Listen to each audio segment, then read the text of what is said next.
Alright, now it's time to go into a free game, and I'll explain it. So first it's going to say, how many players, 1 to 4. So we're going to do 1 player. And you have to create an account.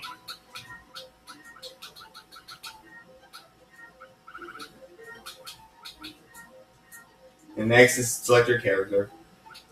So we're just going to select Rinoa. So then it'll ask you, would you like to pick your username or the player's name? And then next is to choose your AIs. Now each AI has a different skill level of rank. Like not all of them. Like they have some maps. So like you see it have Squall with the letter of an A. So that means he's an A rank player. Then you have like Tifa who's a B rank.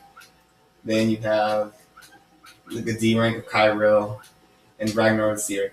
The letters is D, C, B, A, and S. So it's D being the weakest rank and then S being the strongest rank. But for this match, we're just going to pick an A rank, a B rank, and C rank because there are no S ranks available. And the thing is, each rank has different play styles. Like, most of them play kind of the same, but some play differently. So then, next, we're going to pick a map. We're going to pick a small map, so we're going to pick Castle Trodain. And then, next thing it'll ask you, which I can just jump in with the rules like this, or customize, which we're going to go into the customization. The first thing is turn order. You either have random, or the way you selected the players. So, like, if I were to select it, I'll go first, and Aeris, Yuna, and last Princessa, but we're going to keep it random.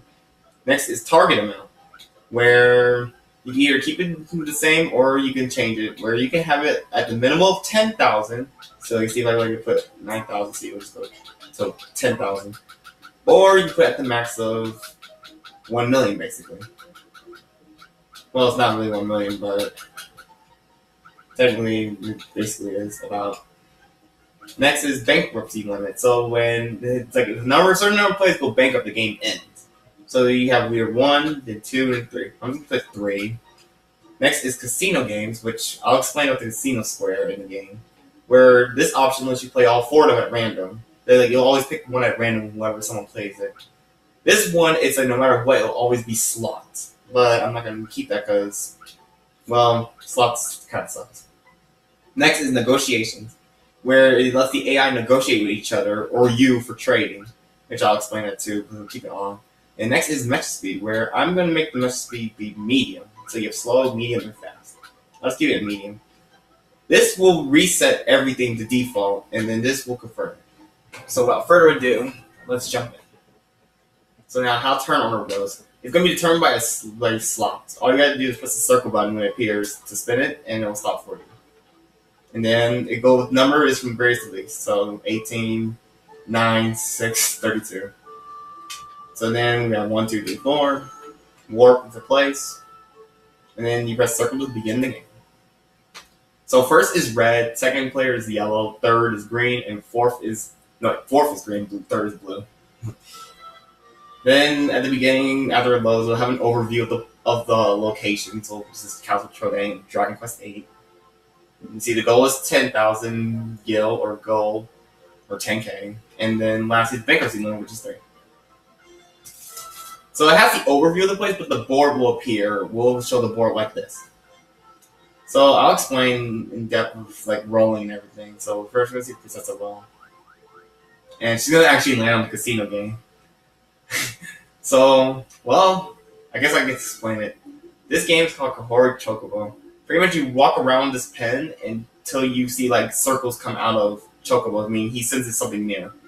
You want to peck when that appears to find something. So you see Princessa found a card. The thing is, that card is a thing called Suit Yourself or Doko demo. It lets you substitute one of the suits for it. Yeah, it's kind of a lot to explain because I didn't expect her to actually land in the casino first time. Also, when you start, one of the opponents will talk to you, and they'll talk to you a bit like after the 3 turns. And then also, if you have certain characters though, they may actually have special chats for you. So now your first option is roll, which you press the circle and summon the die and press circle with the roll. Next is sells and stock, which you can sell stock anytime you want. Buying stock is only through the bank or stock broke. Next is shops. So since no one has shops, these are all of them. You can't choose anyone. It goes from auction, where you auction one of your shops, and your opponents will bid for it if they want to, and then whoever wins the bid, they'll give you the money for it.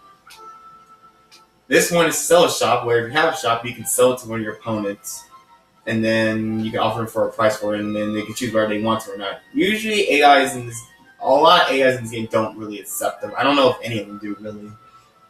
Next is buying a shop, where you pick a shop from the opponent you want to buy from, and then you gotta pick a price, and then they'll say if they will give it to you or not.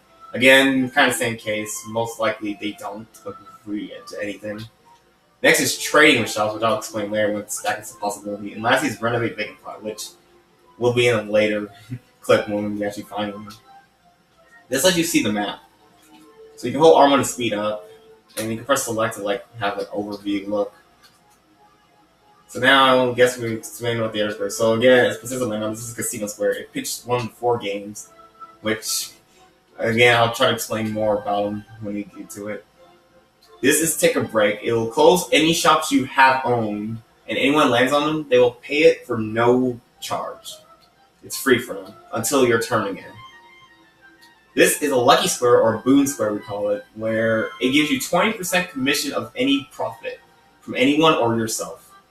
It's a little bonus square. Now with that, and then also I guess next up is suits. Again, you gotta collect all 4 of them and head back to the bank to level up. One of the things to do. Well, the other thing is shops and stock, which we'll get more to it. So now I'm just gonna roll.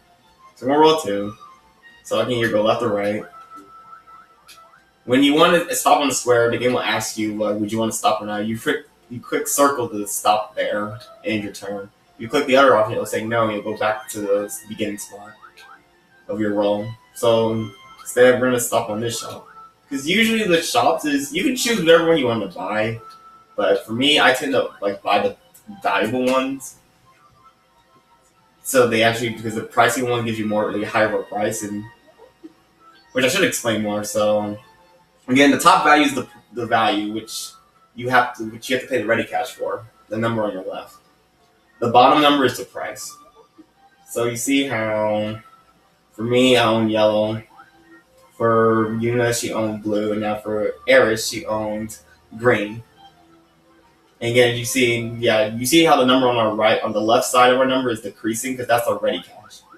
You never want it to be negative when you have no stock, because if it is, you will have to sell shops. Now, Princessa landed on a chance square, where, as you saw, there was a drawing board. There's 64 cards in all for each game. You pick one from vertically, horizontally, or diagonally. You can change whatever you want, and then they each give you an effect. So Princessa pulled 1.